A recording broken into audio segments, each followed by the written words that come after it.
ته راشه پر هغه پورې مونږه وروره دا کوم انسانیت د چې کمیس او پرتوګ دې رایستلی او لایف ته راغلی خدای دې غرق که مونږ چې درته وایو په افغانستان کې اسلامي نظام راشي اول خو تاسو دا کمیسونه او پرتوګونه در واغوندو انسانیت هم یو شی وي راشي به دلته هی تباه و برباد شي ولاکه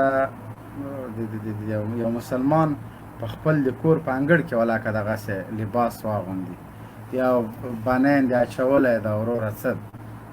انسانیت ښه شی د سړیتوب ښه شی د نوم به هم د افغان در پوري ځان ته به مسلمان هم وایه اوس به راشي په طالب به انتقاد هم شروع کړي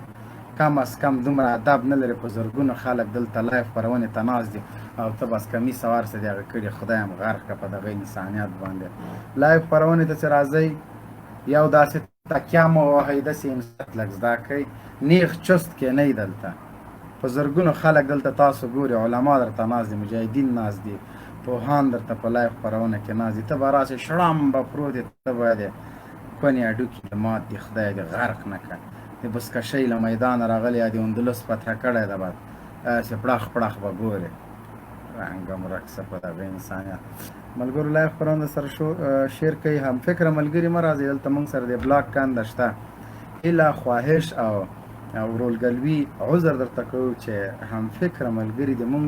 د لایف د خپرونو لپاره مزاحمت مه جوړوئ په لوی لاس خپل دغه لایف خپرونه ستاسو ده په لوی لاس خپله لایف خپرونه دا مه خرابوئ او که نه داسې ناست دي ته به وایې چې وروره ګله دلته د خسر کورې ده سم کښېنه انسان غوندې قاري صاحب سعید محترم لایف خپرونه ته د علماو فیصلې په اساس باندې د فراه ولایت د علماو شورا فیصله کړې ده چې د کابل اداره موضوع ما اچولې ده قاري صاحب محترم موضوع دغه واتساپ ما د انټرنیټ کې ستونزه ده نشم کولی چې دلته موضوع کاپي کړم راواخلم خو به هر حال